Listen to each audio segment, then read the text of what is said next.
তাকে তো আর একদিনে চেনা যাবে না, কথা কনে। আমি যদি ওনাকে না চিনি ওনার সম্পর্কে কিছু বলতে পারবো না। ঠিক যারা আল্লাহর এদিক খেয়াল করেন, যারা আল্লাহর গোলামি করে না, আল্লাহর বিধান মোতাবেক চলে নাই, মাথাটা নত করে সিজদা দেয় নাই, নামাজ আদায় করে নাই, কোরআন পড়ে নাই, আল্লাহর সাথে যার কোনো সম্পর্কই ছিল না, যে দুনিয়াতে রবকে চিনতই না, সে কি কবরে যাওয়া মাত্র বলতে পারবে রব্বি আল্লাহ? রবকে যারা দুনিয়াতে চিনেছে, জেনেছে, রবের পথে আমল করে গেছে, যারা আল্লাহকে চিনেছে, বুঝেছে, জেনেছে, তারা তো বলতে পারবে রব্বি আল্লাহ। হালালকে হালাল জেনেছে, হারামকে হারাম জেনেছে, রবের বিধান মোতাবেক চলেছে। এই জমিনে আল্লাহ পাক আপনাকে আমাকে সৃষ্টি করেছেন কেন? ওমা খলাকতুল জিন্না ওয়াল ইনসা ইল্লা লিয়াবুদুন, আমি মানব জাতি আর জিন জাতিকে সৃষ্টি করেছি শুধুমাত্র কেবলমাত্র আমি আল্লাহর গোলামি করার জন্য। ইয়াকা নাবুদু ওয়া ইয়াকা নাস্তাইন, আমরা তোমার গোলামি করি, তোমার ইবাদত করি, আমরা তোমারই গোলাম, সাহায্য তোমার কাছে চাই। এই দুনিয়ার জীবনে 30, 40, 50 বছর গোলামি করে যাবেন, আর এই গোলামির বেতন হিসাবে আল্লাহ দেবেন জান্নাত। বলেন সুবহানাল্লাহ। এই পৃথিবীর জমিনে যা কিছু দেখেন আমার আল্লাহ বলেন হুয়াল্লাযী খলাকালাকুম মা ফিল আরদি জামিআ, বান্দারে পৃথিবীর জমিনে যা কিছু দেখো সবকিছু আমি আল্লাহ পাক তোমাদের জন্য সৃষ্টি করেছি, দুনিয়ার সব তোমাদের গোলামি করবে আর তোমরা গোলামি করবে আমি আল্লাহর। তাহলে বলেন তো আল্লাহ পাক আপনাকে আমাকে কেন সৃষ্টি করেছেন? তার ইবাদত করার জন্য, তার দাসত্ব আর গোলামি করার জন্য। আর আমরা যদি আল্লাহর খাঁটি গোলাম হয়ে আমরা যে আল্লাহর গোলাম, এই কথা বলতে কি লজ্জা লাগে? আপনি আমি সবাই গোলাম কার? যদি আল্লাহর গোলামি করে কবরে যেতে পারি তাহলে জিন্দেগি ভালো না খারাপ? যদি একবার জান্নাতে প্রবেশ করি আল্লাহ কি আর কোনোদিন বের করে দেবেন? তাহলে জান্নাতে যাওয়ার আশা আছে তো ইনশাআল্লাহ। তাহলে কবরের 1 নাম্বার প্রশ্ন, মার রব্বুকা, তোমার রবকে? যারা রবের ভয় নিয়ে এই জমিনে চলেছে, মুমিনের অন্তরে ভয় থাকতে হবে কার? রবের না রবের? রবকে ভয় করবে তারা যারা সন্ত্রাসী, চাঁদাবাজ, দুর্নীতিবাজ, খুনি, দেশদ্রোহী, এদেশের টাকা বিদেশে পাচার করে, যারা ডাচ বাংলা ব্যাংকের টাকা লুটপাট করে, এরা দেখে পুলিশকে দেখে রবকে দেখে ভয় করবে। কথা বোঝেন না মনে? কিন্তু আপনি আমি রবের গোলাম, আপনার আমার অন্তরে থাকবে রবের ভয়। ইয়া আইয়ুহাল্লাযীনা আমানুত্তাকুল্লাহ, হে ঈমানদারগণ আমি আল্লাহকে ভয় করো, হাক্কাত তুকাতিহি, ভয় করার মতো ভয় করো। আপনি আমি সবাই ভয় করব কাকে? আল্লাহ আমার রব, এই রবই আমার সব। অন্তরে থাকতে হবে রবের ভয়। যাদের হৃদয়ে আছে আল্লাহর ভয় তারা কবু পথ ভুলে যায় না, আল্লাহর প্রেম ছাড়া এই দুনিয়ায় কারো কাছে কোনো কিছু চায় না। যাদের হৃদয়ে আছে আল্লাহর ভয় তারা কবু পথ ভুলে যায় না, আল্লাহর প্রেম ছাড়া এই দুনিয়ায় কারো কাছে কোনো কিছু চায় না। জোরে বলেন মারহাবা। রাতের আধারে যারা সিজদাতে রয়, দু চোখের অশ্রুতে নদী যেন বয়। রাতের আধারে যারা সিজদাতে রয়, দু চোখের অশ্রুতে নদী যেন বয়। ছলনার হাত সানি যতই আসুক, ছলনার হাত সানি যতই ডাকুক, পেছনে ফিরে ও তাকায় না। যাদের হৃদয়ে আছে আল্লাহর ভয় তারা কবু পথ ভুলে যায় না, আল্লাহর প্রেম ছাড়া এই দুনিয়ায় কারো কাছে কোনো কিছু চায় না। জোরে বলেন মারহাবা। আল্লাহর ভয় যদি অন্তরে থাকে আপনি আমি গুনাহ করতে পারবো? আল্লাহর ভয় থাকলে আপনি কি আপনার বাবার উপরে নির্যাতন করতে পারবেন? স্ত্রী, সন্তান, পরিবার, দেশবাসী, এলাকার কারো উপরে নির্যাতন করতে পারবেন? তাহলে অন্তরে যাদের রবের ভয় আছে, যে আল্লাহকে ভয় পায়, সে কোনোদিন কোন ধরনের গুনাহের কাজ করতে পারে। এই যে যশোরে জিগরগাছা উপজেলা সম্পত্তির জন্য 150 বিঘা সম্পত্তি, এই সম্পত্তির জন্য ছোট ছেলে বাবারে ভিটায়, মেয়েটাও বাবারে ভিটায়, স্ত্রী পর্যন্ত সহ্য করে না। কারণ ওই মুরব্বীর বাসনা হলো তার এতগুলো সম্পদ থেকে কিছু সম্পদ একটু আল্লাহ রাস্তায় দান করে দিতে চায়। কথা কয় না কে? কিছু সম্পদ কি করে দিতে চায়? একটু দান করে দিতে চায়, একটু আল্লাহ রাস্তায় বিলিয়ে দিতে চায়। এই অপরাধে মুরব্বীকে ঘরে বন্দি রাখে, খাইতে দেয় না, ঠান্ডা পানিতে শোয়ায় রাখে, হ্যাঁ ফ্যান বন্ধ করে রাখে, নানান ভাবে কষ্ট দেওয়া হয়। তার একটা ছেলে আমেরিকা থেকে এসে অনেক কষ্ট করে বাবারে খুঁজে বের করে বাবার চিকিৎসা করতেছে। সম্পদের লোভ কেমন দেখছেন? 150 বিঘা সম্পত্তি, এরপরে দুনিয়াতে শেষ বয়সে যায় শান্তি নাই, স্ত্রী সন্তানের নির্যাতনের শিকার হওয়া লাগে। কথা বলেন না কেন? সম্পদে শান্তি আছে? টাকায় সুখ আছে? টাকায় যদি শান্তি থাকতো তাহলে এই যে পৃথিবীর বড় ধনী কি নাম, বিল গেটস, তার দাম্পত্য জীবনে সাংসারিক জীবনে ইতি টানা লাগলো। কথা কয় না? তো টাকা কি স্ত্রীকে আটকাইতে পারলো? টাকা কি তার জীবনের সংসার টিকাইতে পারলো? সুন্দর হয়ে যদি স্বামীকে আটকানো যাইতো তাহলে পূর্ণিমার এত বিয়ে হইতো না। কথা কয় না কেন? এই জন্য সুন্দর যদি আর স্বামীকে টিকানো যায় না, টাকা দিয়া ঘর সংসার টিকানো যায় না। আগে মানুষ হওয়া লাগবে। কি হওয়া লাগবে? মানুষের মতো মানুষ যদি হতে পারেন তাহলে জীবনের সব জায়গায় আপনি সফল হতে পারবেন। আল্লাহ আমাদের সঠিক বুঝদান করুন, জোরে বলেন আমিন। তাহলে যে সন্তানেরা টাকার জন্য, সম্পদের জন্য বাবার উপর নির্যাতন জুলুম চালায়, বৃদ্ধ বাবাকে কষ্ট দেয়, আর যাই হোক এরা মানুষ হতে পারেনি, আর বাবাও ব্যর্থ হয়েছে তাদেরকে মানুষ বানাইতে। এটা খালি সন্তানের দোষ দিলে হবে না, পানি উঁচু থেকে নিচে গড়ায়, এটা নিয়ম না? তো বাবার উচিত ছিল সন্তানদেরকে মানুষ বানানো। ওই যে আমেরিকাতে যে ছেলে সেটেল হয়েছে, ওর মতো যদি এদেরকে মানুষ বানাইতে পারতো তাহলে সম্পদ নিয়ে এই বয়সে বাবার আর এত কষ্ট করা লাগতো। রাগ করতেছেন মনে হয়? তাহলে ভালো করে বোঝেন, তাহলে আপনার আমার অন্তরে কার ভয়? আরো জোরে বলেন, রবের ভয়। তাহলে কবরে 1 নাম্বার প্রশ্ন, মার রব্বুকা, তোমার রব কে? সেই রবের গোলামি করে, আল্লাহর ইবাদত করে বাকিটা জীবন রবের পথে ব্যয় করতে কারা কারা রাজি? একটু হাত তোলেন। আল্লাহর গোলামি করে আল্লাহ আমাদেরকে কবরে যাওয়ার তৌফিক দান করুন, জোরে বলুন আমিন। তাহলে আমার আল্লাহ বলেন, ইন্নাল্লাযিনা ক্বালু রাব্বুনা আল্লাহ, নিশ্চয়ই যারা বলে আমি তাদের রব। আমাদের রব আল্লাহ ছাড়া আর কেউ আছে নাকি? তাহলে আপনার আমার রব কে? কিন্তু এই পৃথিবীর জমিনে আল্লাহ পাক যখন কিছু মানুষকে জিরো থেকে হিরো বানায়, একটু পাওয়ার, রাজত্ব, ক্ষমতা দেয়, ওই মানুষগুলো নিজেকে রব বলে দাবি করেছিল। কথা বলে জিরো থেকে হিরো বানাইছিল, এরপরে হিরো হওয়ার পরে কি বলেছিল? আনা রব্বুকুমুল আ'লা, আমি বড় খোদা, আমি বড় প্রভু। ঘরে ঘরে মূর্তি ঢুকাই দিয়েছিল। এরকম একজন জালেম পৃথিবীর জমিনে আল্লাহ পাক যাকে জিরো থেকে হিরো বানাইছিল, এই জালেমের নাম ছিল ফিরাউন। কি নাম? আমি কি কয়েক মিনিট একটু বলবো? রাজদান কইরেন না, খালি মনোযোগ দিয়ে শুনবেন। কি বুঝাইতে চাই একটু খালি মনোযোগ দেন, মনোযোগ দেন আমার ভাইরা। এর নাম ছিল কাবুস, বলখিয়া বলা হতো। কিপ্তিদের তরফ থেকে নাম ছিল রামশিস, আর মিশরের বাদশাহ হওয়ার পর উপাধি নাম হলো ফেরাউন। এর নাম হলো মোটে কয়টা? 4টা। এদিকে খেয়াল করেন, একটু মনোযোগ দিয়ে শোনেন, সংক্ষিপ্ত করে বলে দিচ্ছি। আমার ভাইরা ছিল একটা ভবঘুরে যুবক, এলাকায় কোনো কাজকর্ম নাই। ভবঘুরে যুবক মানে বোঝেন, যারা ইয়াবা ফেন্সিডিল গাছ, মানে ইয়াবা ফেন্সিডিল গাঁজা মদ খাইয়া গাছত ধাক্কা মারে, কই ভাইজান সাইড দেন। বউ যদি দরজা খোলে, অমুকের বাপ তুমি ঢোলকা, কই মা তুই বুঝবো না, আজ একটু বেশি পরিমাণে মাল খাসি। এরকম মাল খাইয়া নিশা কইরা বউরে মা করে দেখবে, এরকম নিশা করা আছে না নাই?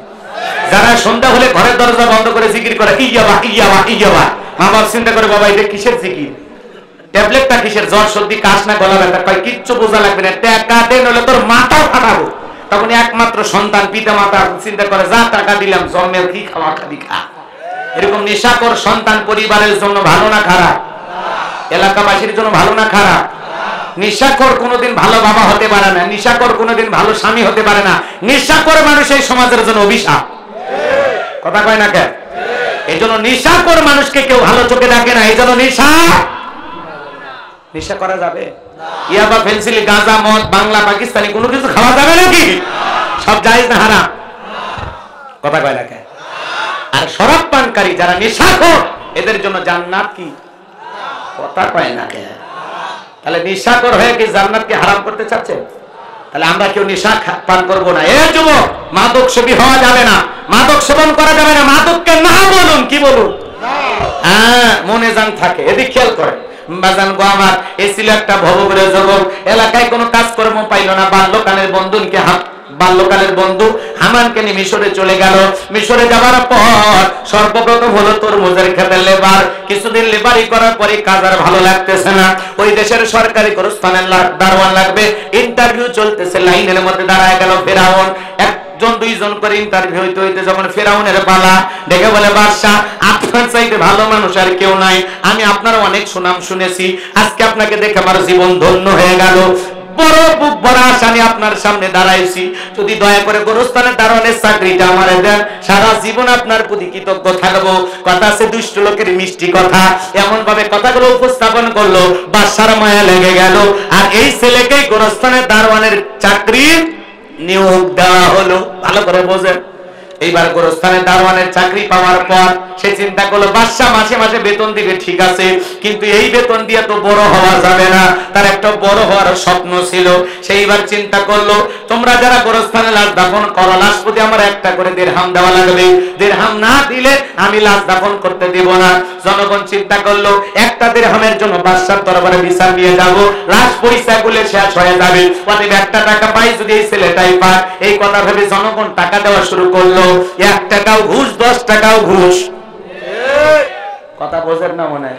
ঘুষ খালি আমার বাংলাদেশে নাই, আছে।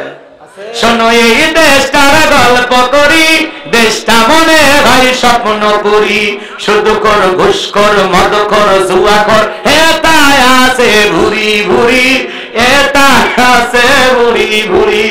এ দেশের অসৎ কামাই কেউ করে না, তবে ঘুষের টাকা পেলে কেউ তো ছাড়ে না, টেবিলের নিচে দিয়ে হাত বাড়িয়ে কালো টাকাটা নাই সারিয়ে, টেবিলের নিচে দিয়ে হাত বাড়িয়ে কালো টাকাটা নাই সারিয়ে, করছে ওরা বড় দেশের চুরি, করছে ওরা বড় দেশের চুরি।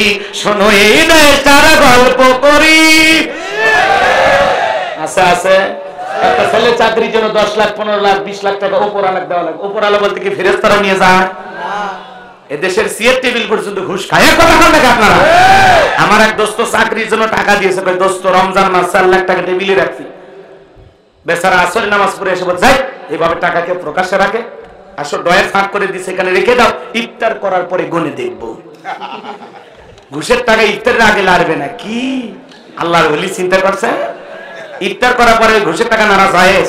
এ কথা পান না কেন? রাগ করে না, মন খারাপ করে না, লম্বা হবে না, লম্বা করবো না। এবার আমার একটা করে দিরহাম পাওয়া শুরু হয়ে গেল। আল্লাহ রাব্বুল আলামিন ওই জামান একটা ভাইরাস দিল, ওই ভাইরাসের নাম হলো করোনা, ওই ভাইরাসের নাম হলো ডায়রিয়া, কলেরা। আর আমাদের জামানায় যে ভাইরাস দিয়েছে এটার নাম হলো করোনা। ধরো না, শুয়েও না, করোনা স্বামীর হলে স্ত্রীর কাছে যায় না, স্ত্রী হলে স্বামী যায় না। বাবা মারা গেছে, বাবার সম্পত্তি ভালো লাগে, বাবা করোনায় মারা গেছে, বাবার লাশটা দেখতেও গেল না, বাবার কবরে এক মুঠো মাটিও দিল না। মায়ের করোনা হয়েছে, জঙ্গলে মারে ফেলায় আসছে, এই করোনা এসে বুঝা দিল আপন বলতে দুনিয়াতে কেউ কারো না। স্বামীর করোনা হয়েছে, স্ত্রী স্বামীর কাছে যায় না, বিশাল একটা লম্বা বাঁশ নিয়ে কি করছে, খাবারের প্লেটটা ওই জায়গায় রেখে এরকম বাঁশ দিয়ে ঠেলা দিছে, খাও খাও। কথা কয় নাকি? এরপরে স্বামী যখন সুস্থ হয়েছে, আরে জান ময়নার স্বামী কলিজা, তোমারে যে আমি কত ভালোবাসি, তোমার জন্য কত কি করলাম। স্বামী বলে কোটি ভালোবাসিস, আমার জানা হয়ে গেছে, তুই আমার বাঁশ দিয়ে খাওয়াইছিস। কথা কয় নাকি? এই করোনা ইচ্ছা বুঝে দিল কেউ কারো না। স্বামী মারা গেছে, স্ত্রী দেখতে যায় না, বাবা মারা গেছে, সন্তান কবরে মাটিও দিতে যায় না, এজন্য আপন বলতে কেউ কারো না। আপনি আমি মনে করতেছি আপনি আপনার পরিবারের জন্য অনেক কিছু, আরে কিছুই না ভাই। আপনি মারা গেলে আপনার পরিবার আগের গতিতেই চলবে, কারো জন্য দুনিয়ার কোনো কিছু থেমে থাকে না। কথা বলেন ঠিক কিনা? এই জন্য বেশি আপন ভাইবে আল্লাহকে ভুলে যাই না, এই জন্য পরকালের জন্য কিছু করা দরকার আছে না নাই? আমার ভাইরা, আল্লাহ একটা ভাইরাস দিল, নাম কি? Diarrhoea, cholera. হাজার হাজার মানুষ মারা যায়। তখন তো এত রোগী, মানে এত ডাক্তার, এত হাসপাতালে ছিল না, রোগীর সংখ্যা ছিল কিন্তু ডাক্তার ছিল। এবার ভালো করে বোঝেন, মারা যায় হাজার হাজার মানুষ, আর একটা করে দিরহাম পাইতে পাইতে অল্প কয়েক মাসের ব্যবধানে এত টাকার মালিক হয়ে গেল, টাকা রাখার আর কোনো জায়গা নাই। বাদশার দরবারে চলে গেল, বাদশাহ আমার কাছে কিছু টাকা পয়সা জমে গেছে, আমি একটু টাকা দিয়ে গরিব দুঃখী যারা মানুষ আছে, খাজনা দিতে পারে না, অভাব অনটন আছে, খাইতে পারে না, আমি টাকাগুলোতে তাদের খাজনা পরিশোধ করে দিতে চাই। বাদশাহ বলে, বাবা তো ভালো উদ্যোগ, তোমার মতো ছেলে ঘরে ঘরে দরকার। শোনেন, একটু মনোযোগ দিয়ে শোনেন। এইবার ঢোল পিটায় খবর দেওয়া হলো, গোরস্থানের দারোয়ান তোমার সমাজের খাজনা দিয়ে দেবে, গরিব মানুষকে সহযোগিতা করবে। হাজার হাজার মানুষ চতুর্দিকটা লাইন দিয়েছে বাজার গো আমার। এইবার ঘুষ খাওয়া টাকাগুলো দিয়ে জনগণের মাঝে খাজনা পরিশোধ করে দিল, গরিব দুঃখী মানুষের মাঝে বিলিয়ে দিল। আমার গাইবান্ধা একটা কথা আছে, মাছের তেল দিয়ে মাছ ভাজে। এই টাকাগুলো কার? জনগণের। আবার সিস্টেম করে দিল, কিন্তু জনগণের কাছে জনদরদি হয়ে গেল। জনগণ যায় আর বলে, হারে রাজ্যের বাদশা যদি এই ব্যক্তি না হইয়া গোরস্থানের ছেলেটা হইতো, না জানে আমাদের কপাল খুলে যেত। নির্বাচনের আগে একটু জনসেবামূলক কাজ করার দরকার আছে না নাই? আমার এলাকা এক নেতা রাস্তার মধ্যে কাঁচা রাস্তা, ইট পাইতেছে 2 গাড়ি ইট। চিনেন? কথা কেন? ভাটার যান দিকে আসে। ওর নাম কি? ইট 2 গাড়ি ইট পাইতেছে। মানুষজন এসে বলে, বাবা কাঁচা রাস্তা দিয়ে ইট পাইতেছো, ব্যাপারটা কি? তুমি তো আমাদের কোনো নেতা না। বলতেছে, শোনেন আপনাদের ছেলে মেয়ে স্কুল কলেজে যায়, আরে বৃষ্টি হইলে কাদা হইলে আপনারা হাটে বাজারে যাইতে পারেন না। আপনাদের দুঃখের কথা মনে হলে মাঝে মাঝে রাতে আমার ঘুম আসে না। আপাতত কাঁচা রাস্তা দিয়ে ইট পাড়িয়ে দিয়ে গেলাম, আর ভবিষ্যতে যদি আমার আপনাদের কাছে দোয়া নিতে আসি, একবার যদি আমার মার্কায় সিলমারি এলাকার নেতা বানায় দিতে পারেন, আমার 1 নাম্বার টার্গেট কাঁচা রাস্তা পাকা করে দিব। এই স্লোগান দিয়ে জনগণের মূল ভুলাইয়া একবার যদি নির্বাচনে পাস করে, এলাকায় নেতার থাকে না, ঢাকা শহরে বান্ধবী নিয়ে ঘুমায়। কথা কথা নির্বাচনের মার্কা থাকে যে কয়দিন, নেতার আনা গোনা সই কয়দিন। নির্বাচনের আগে রাস্তার একটা ভিক্ষুক মহিলাকে ধরে বলে, আমার দুনিয়াতে মা নাই, আপনার চেহারার মাঝে আমি আমার মাকে খুঁজে পাই। কি অভিনয়টা কইরা আমরা জনগণ কম খারাপ না। 1.5 টাকার বিড়ি আর 3 টাকার চা খায়া কি স্লোগান। বল্টু ভাইয়ের চরিত্র ফুলের মতো পবিত্র, নামাজ পড়ায় করত, গাছ খায় 5 ওয়াক্ত, গুমসুরিতে পাকা পড়ত, শয়তানের 1 নাম্বার ভক্ত, হুজুরদের জন্য খুবই শক্ত, চুষে খাই গরিবের রক্ত। এই দেশের জনগণকে 500 টাকা দিয়ে কেনা যায়। কথা বলে হাফ কেজি জিলাপির কাছে আপনি 5 বছরের জন্য বিক্রি হয়ে যান, আপনারে কি ভরসা করব? কথা কয় না কে? নির্বাচনের আগে যখন নেতা ভোট চাইতে যায়, ভাই আমরা 6 জন 6000 লাগবে। যেই দেশের জনগণ নির্বাচনের আগে কালো রাত্রিতে জনগণ যদি নেতার কাছ থেকে ভোট দেওয়ার আগে টাকা নেয়, এটার নাম কি? কথা কন না কে? আমার এক নানি আছে, ভাই দোয়া করি হুজুরকে প্রত্যেক বছর যেন একবার করে ভোট হয়, কারণ ভাই এক রাতে 4200 টাকা কামায়। বলে কেমনে নানি? কয় যত মার্কার লোক ঢুকছে কারো মন বেজার করি, আমার বয়স হয়ে গেছে, কার মনে এই বয়সে কষ্ট দেব? যত মানুষ ঢুকেছে নানি ভোট আছে, বলে আছে ভাই, দিয়ে গেছে 500 নিয়েছি, আরেকজন 500 নিয়েছি, আরেকজন 200 নিয়েছি। এইভাবে নিতে নিতে সকালবেলা দেখে আল্লাহ বরকত দিয়ে 4200। যেই দেশের জনগণ নির্বাচনের আগে রাত্রিতে সবার কাছ থেকে ঘুষের টাকা নেয়, কথা কন না কে? সেই দেশে আপনি ইসলাম কায়েম করবেন অতই সহজ? কথা বল নাকি আপনারা? আগে জনগণ ভালো হওয়া লাগবে। নির্বাচনের আগে রাত্রিতে ঘুষের টাকা নিলেন, একটা পাগল তেঁতুল গাছের নিচে হাত তুলে বলতেছে, আল্লাহ রাজশাহীর ফজলি আম দে, রংপুরের হাড়ি ভাঙ্গা দে, লম্বা লম্বা চিকন চিকন আমরুপালি দে, বাড়ি ফোর দে। আল্লাহ কয়, পাগল চোখটা খোল, গাছ কোনটা সেটাকে দেখ।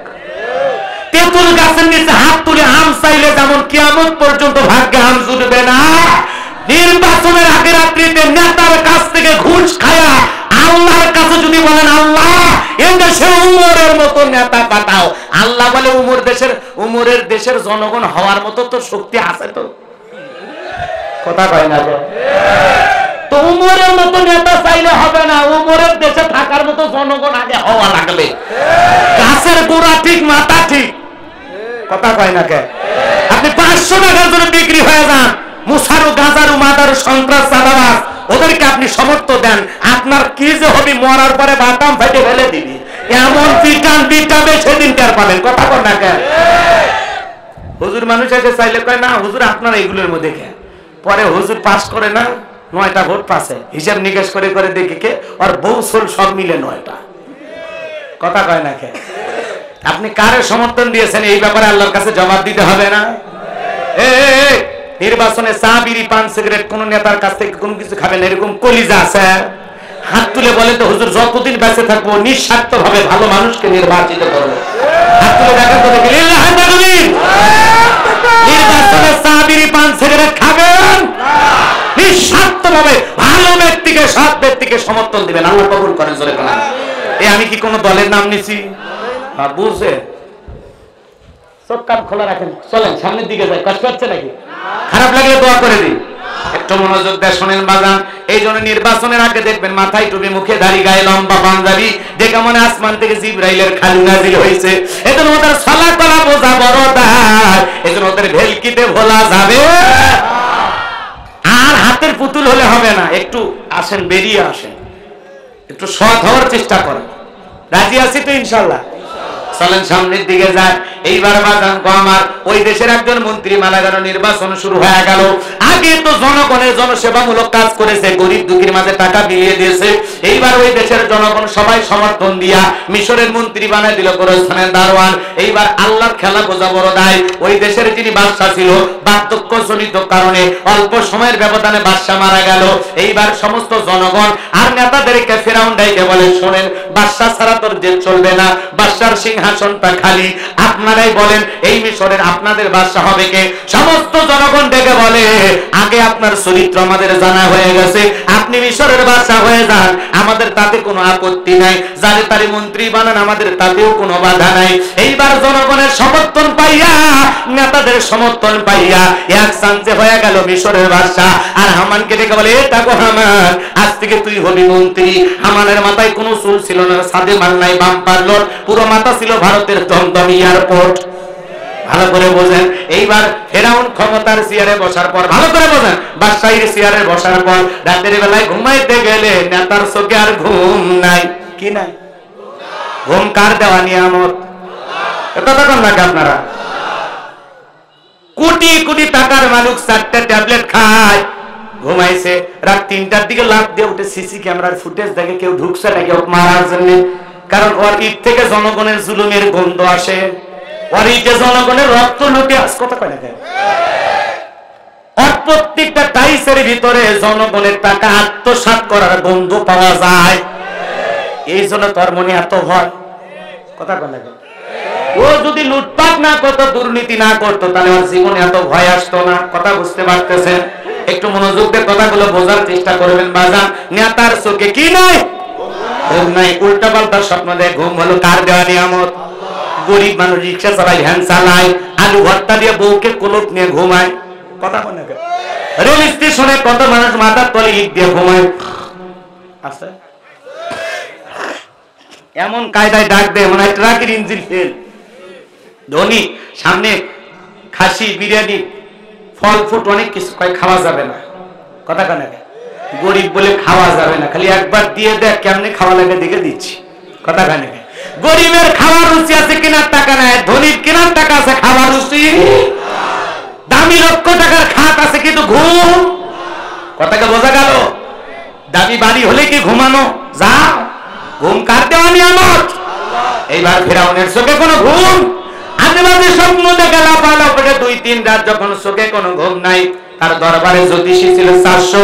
এই 400 জ্যোতিষী লিডারের নাম হলো দবিরা, বয়স হলো 320 বছর। দবিরাকে ডেকে বলে, দবিরা, আমার ভাগ্য গবেষণা করে দেখ, কেন যেন রাতের বেলায় ঘুমাইতে পারি না, আজে বাজে স্বপ্ন দেখে লাফালাফ উঠি। দবিরা এবার ভাগ্য গবেষণা করে বলতেছে, ভাই 12টা 2, 28 মিনিট বাকি আছে, আপনারা ওটা বসা করেন, আমি কিন্তু দোয়া করে দেবো ডাইরেক্ট। খারাপ কিছু বলতেছি নাকি? তো নড়াচড়া করেন খেয়ে।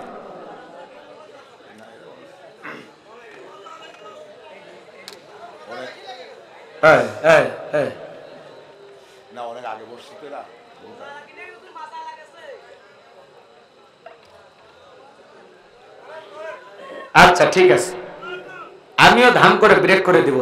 ধৈর্য সবারই আছে নাকি কম? হ্যাঁ, একটু মনে না, আমি আপনারা থাকলে হবে না, সবাই থাকতে হবে। খালি 5 জন নেওয়াজ করবো নাকি? হাজার হাজার জনগণ বসে আছেন, সবাই থাকতে হবে। একটু শোনেন, আপনি যে মাঝপথে গেলেন ওয়াজের, কি বুঝলেন? আপনি পুরোটা বুঝছেন? একটু বোঝেন, একটু বোঝার চেষ্টা করেন কি বলতেছে, একটু বোঝেন আমার ভাই, একটু মনোযোগ দিয়ে শোনেন। এইবার দবিরা ভাগ্য গবেষণা করে বলেন, যদি আপনি ছিলেন তরমুজের ক্ষেতের লেবার, গোরস্থানের দারোয়ান, এরপরে মিশরের মন্ত্রী, বর্তমান রানিং বাদশা, আঙ্গুল ফুলা কলার গাছ, কিন্তু আমার ভবিষ্যৎ জীবন বড় অন্ধকার। আগামী 3 মাসের ভিতরে বনী ইসরাইল সম্প্রদায়ের মধ্যে মুসা নামের একটা ছেলে জন্মগ্রহণ করবে। ওই মুসার কারণে রাজত্ব পাওয়ার ক্ষমতা থাকবে না। নেতারে, এমনকি আপনার জীবন যাওয়ার সম্ভাবনাও দেখা যায়। এই কথা শোনার পর ফিরাউনের মাথা ঠান্ডা না গরম? খালি গরম। কাট করে ফোরাইছিলাম, কই আসলাম, কই না জানি ভবিষ্যতে আরো কত কিছু হয়। আর কোথা থেকে একটা পিচ্চি পোলা জন্মগ্রহণ করবে, ওর কারণে রাজত্ব পাওয়ার ক্ষমতা থাকবে না, এটাকে মেনে নেওয়া যায়? নবীরা যদি বলতো মুসা আসবে, একটা খানকা বানায় বসে বসে জিকির করবে, তাহলে মাথা গরম করতো। আজকেও তাকায় দেখেন, যারা খানকায় বসে হু হু করতেছে, জিকির করতেছে, লাফালাফি করতেছে, কথা কয় না কে? আছে আপনাদের এলাকায়? আছে। কত ভণ্ডবীর আছে না? কয় পানির ভিতরে বললে মাটি ঝড় বাতাস এমন নেবে না, ল্যাংটা বাবার মুড়িদ হইলে নামাজ রোজা লাগে না। যেই দরবারে পীর সাহেব বলবে নামাজ রোজা লাগে না, ওইটা পীর না, ওইটা টাটকা শয়তান। এই দুনিয়াতে এমন কোন নবী রাসূল নাই যে নবী রাসূল সালাত আদায় করে নাই। নবীদের যদি নামাজ লাগে, তোর পীরের নামাজ লাগে না? কথা কয় না কে? কয় সিজদার মধ্যে একটা সিজদা দিবি, জান্নাত পার হয়ে জাহান্নামে গর্তে পড়বি। এরকম ভণ্ড আছে না? না, ভণ্ডদের কাছে যাওয়া যাবে? কত তালা বাবা, শিকল বাবা, জটলা বাবা, সটলা বাবা, ল্যাংটা বাবা, লাউ বাবা, কদু বাবা, টমেটো বাবা, বাবার অভাব নাই। বিড়ি বাবা বিড়ি খাওয়ায় মুড়ি দেয়, শরীরে কোনো পোশাক নাই, নাম দিয়েছে ল্যাংটা বাবা। আছে না নাই সমাজে? আর ওদের দরবারে লাফায় লাফায় মানুষ জিকির করে, আছে না নাই? এজন্য বাজার কোন ভণ্ড পীরের দরবারে যাওয়া যাবে না। কত দরবার আছে যেখানে মানুষ গাঁজা খায়া এমন কায়দায় কলকিতে মারছে টান, গাঁজার ধোঁয়া গুলো যখন উপরে উঠতেছে, রাস্তা থেকে পুলিশ মনে করতেছে ওরসে রান্না হচ্ছে। কথা কন নাকি আপনারা? মন খারাপ করতেছেন মনে হয়। এজন্য গাঁজা খাওয়ার নিরাপদ জায়গা হলো মাজার। মাজারে গাঁজা খাইলে পুলিশও গ্রেফতার করে না। কথা কন নাকি আপনারা? আছে না নাই? গাঁজা খায় মুন্তারি লাল বানাইছে, টর্চ লাইট করে মুখ কোথা খুঁজে পাওয়া যায় না। আর বগলের চুল দিয়ে বেরিমারি হয়েছে। সুন্দরবনে ব্যবস্থায় বান্দরবনে কি অবস্থা? আছে না ভণ্ড? আছে আছে। রাগ করেন না, রাগ করেন না। কোন ভণ্ড পীরের কাছে যাওয়া যাবে?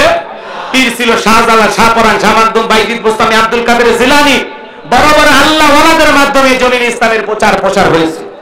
পীর ছিল শাহজালাল, খানকায় পীর, রাজপথে পীর, নারায়ে তাকবীর হুঙ্কার দিয়েছে, গৌর গোবিন্দ ধুতি খুলে পালাছে। কথা বোঝেন না? এরকম হক্কানি আল্লাহ ওয়ালা হলে কুনু মাস সাদিকিন, তোমরা সত্যবাদীদের সঙ্গী হও। যে পীরের পা থেকে মাথা পর্যন্ত নবীর সুন্নাত দিকে ঢাকা, যার চেহারার দিকে তাকালে আল্লাহর কথা স্মরণ হয়, যে পীর নিজেই ইমামতি করে মুরিদদেরকে নামাজ আদায় করে, ওটা হলো পীর। রাগ করতেছেন?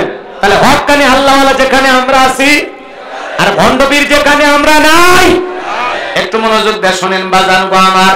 এজন্য আজকে মাজার নিয়ে যারা বসে আছে, খানকা নিয়ে বসে আছে, ওদেরকে কেউ টার্গেট করে না। যারা কোরআনের হক কথা বলে আল্লাহর আইনে, এদিক খেয়াল করেন, আল্লাহর আইন দিয়ে জমিন পরিচালনা করতে চায়, সুন্দর সুন্দর বয়ান করে হক কথা বলে জাতিকে বুঝাইতে চায়, তাদেরকে টার্গেট করে ভিতরে ঢোকানো হয়। কথা বোঝেন নাই মনে হয়। এজন্য মনোযোগ দিয়ে শুনবেন বাজান। আপনি হকের পক্ষে থাকলে আপনার উপরে নির্যাতন জুলুম আসবে, এরপরে আপনাকে আমাকে টিকে থাকতেই হবে। তিতা যতই লাগুক, এরপরে হক কথা বলতেই হবে। একটু মনোযোগ দিয়ে শুনেন যে কথা বলতে চাচ্ছিলাম। এইবার ফিরাউনের মাথা গরম হয়ে গেল, হামানকে ডেকে বলে, হামান এইদিকে আয়। হামান বলে, কি হয়েছে নেতা? বলে, শুনিস নাই কি? কবিরা বলতেছে, আগামী 3 মাসের মধ্যে মুসা নামের একটা ছেলে জন্মগ্রহণ করবে। ওই মুসার কারণে রাজত্ব পাওয়ার ক্ষমতা থাকবে না। এখন কি করা যায়? এইবার হামান বলতেছে, নেতা টেনশন নাই, মাইট ইজ রাইট, জোরজার মূল্য তার পাওয়ার রাজত্ব ক্ষমতা আমাদের হাতে, আমরা যা বলবো মিশরের জমিনে তাই হবে। বলে, কি করতে চাস? এবার হামান ডেকে বলে, নেতা যত ছেলে সন্তান জন্মগ্রহণ করবে সবাইকে জবাই করে করে দুনিয়ার বুক থেকে বিদায় করে দেব, তাহলে আপনার মুসার আগমন ঘটবে না। ফিরাউন ডেকে বলে, আসলেই তোর টাকা মাথায় বুদ্ধি আছে, তবে শোন, ছেলেগুলোকে জবাই করবি, মেয়েগুলোকে জবাই করবি না, কারণ ছেলেদের মধ্যে আমার শত্রু আছে, মেয়েদের মধ্যে কোনো শত্রু নাই। তার মানে চোর হলো মানুষ ভালো, মোবাইল নিয়ে গেল, সিম কার্ড খুলে দিয়ে গেল। ভালো করে বোঝেন। এইবার সন্তান জবাই করা শুরু হয়ে গেল। যারে পারে তারে জবাই করে, যারে পায় তারে জবাই করে। এই এটাই ছেলে জবাই কর, এটাই ছেলে জবাই কর। মুসা মাত্র কয়জন? মুসা কয়জন? আর জালেমেরা মারে হাজার হাজার জনকে।